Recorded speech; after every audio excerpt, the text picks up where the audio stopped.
Welcome everyone to my first This Week in Android on my new channel. If you're new, basically I've been doing This Week in Android for a good 3 or 4 months, 2 months, 3 months, whatever.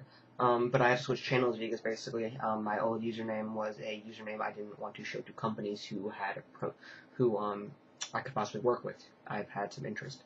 And so, yeah. Anyway, nothing has changed. If you're new to this, basically what I'm doing is every single week I give a recap through video and pictures over here of what happened this week in Android. I do app news, general news, phone news, tablet news, whatever. And it's accurate and it's up to date and it's all about what happened this week. And I think it's a good program. If you like it, subscribe, because every Monday it happens. But anyway, let's get this ball rolling. I'm Android News, and if this is your first time, welcome, and if it's not, welcome back. Let's do this.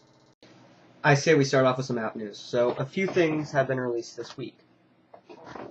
One, an Epicurious app. If you don't know what that is, it is the popular recipe app on the iPhone, and it has made a free app for Android. If you like cooking, get it. It's actually a really good app, I'm not going to lie. I have it, and I cook. Good deal. SiriusXM has been released, but it's only available on their website currently, at least. And I got you covered, so I'm going to go ahead and post a link in the place down below.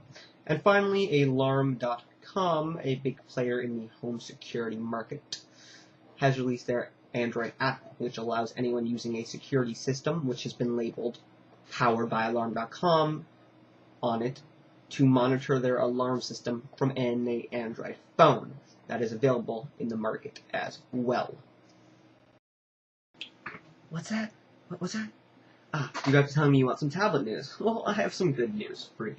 Engadget was lucky enough to get its hands on, that baby, a new 10-inch Android tablet from Marvell. It is a brushed metal case, as well as a front-facing camera. Unfortunately, little is known about this tablet at the moment.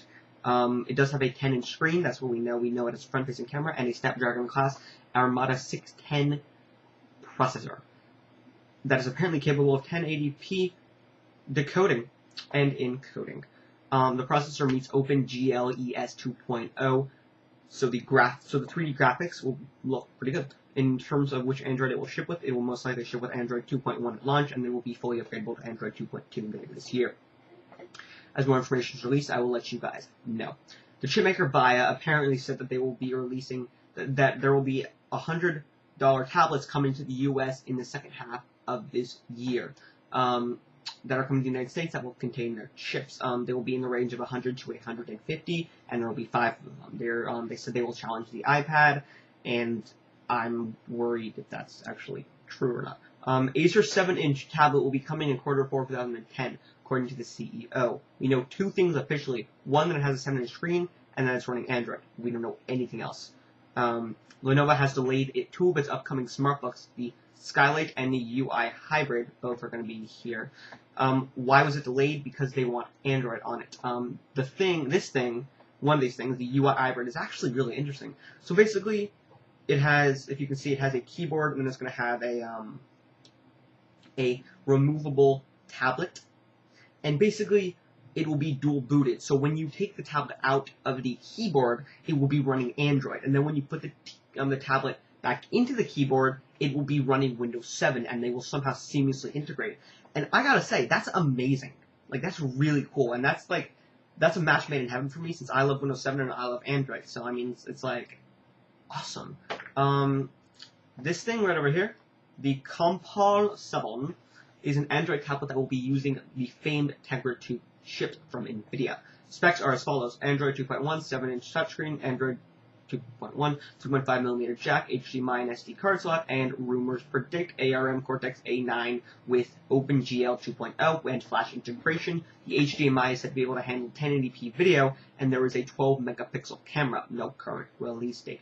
The Dell Streak, or the Dell Mini 5, has been confirmed as coming to AT&T later this year. As a reminder, here are some specs. Full capacitive touchscreen with multi-touch, 1 GHz Qualcomm Snapdragon processor, 2 GB of storage with microSD card slot, 3G, Wi-Fi, and Bluetooth along with GPS, 3.5mm headphone socket, and a 5-megapixel autofocus camera. front-facing camera for video calls, full Android market access, and a customized UI that nicely straddles finger friendliness while also making the screen, most of the screen, offered.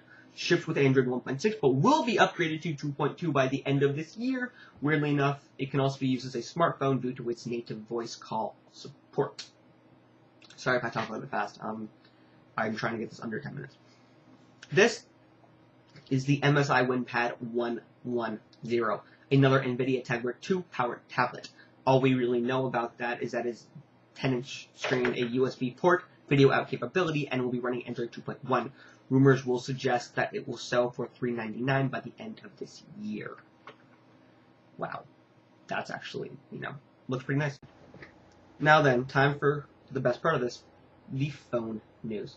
The LG Ally is now available for Verizon. I'm actually thinking I'm going to Verizon and just do a quick look-see of it. I saw a video review of it, and I didn't like the shape of it and how it looked, but the keyboard looked pretty solid, and, it's actually has a really nice overlay. LG did a not the better job. Yeah.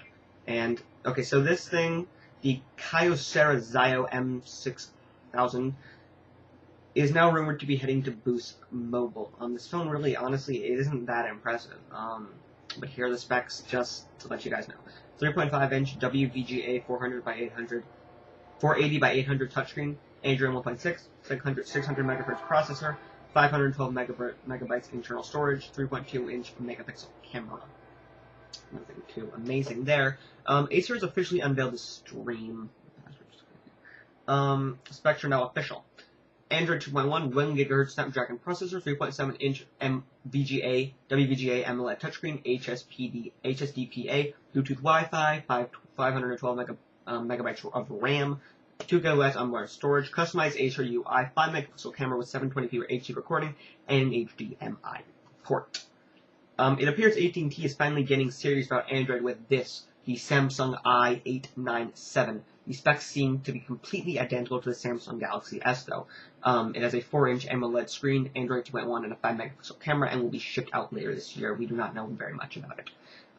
This is the Motorola XT502 Greco, which is now being rumored to be headed to AT&T. We only have a few specs so far, but here they are. Android 2.0, Bluetooth 2.0, USB port, 3.5mm headset jack, and what looks to be a 3.1-inch screen. That's it. And finally, these last 2 bits of Android news are very close to my heart, because it relates to the Droid family. My family will not. Shut up. This might be a picture of the Droid 2's keyboard. Notice the changes? Will I be getting it? Do I have hair? Yeah, I do. I actually do like the keyboard. It looks a lot better, and it pretty badass. Excuse my French, pretty badass. I can't think of any other word besides oh wait, never mind. It's a much better improvement. And finally, a new addition to the Droid family, the Motorola Droid Shadow. It's right there. Or whatever they're going to be calling it. The rumors are, the Extreme, the Droid 2. This will not be the Droid 2 because we know that the Droid 2 now has a keyboard. Here it is. It got leaked kind of like the iPhones. It's pretty cool. 4.3 to 1-inch screen. The sources are mixed on that. 8-megapixel camera capable of 720p video. Probably running Android 2.2 Froyo with new Moto Blur. Really cool design. 16 gigabytes of internal storage. 1 gigahertz. Qualcomm Snapdragon processor, and an HDMI out port. By the way, the Verizon employee, he was actually an intern who found that at a gym, was fired or let go. But I'm sorry, buddy, but thank you so much for doing that for us.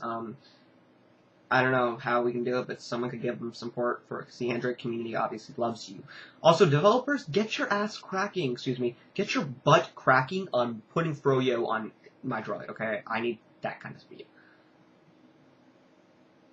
Yeah, so this was the first video from my new channel. It's exactly like my old one, but it's just, I now have a name which I'm not ashamed to show to companies. I'll be seeing you guys later. See you guys next week. As always, I'm Android News, and I hope you guys enjoy this video. Bye. Peace.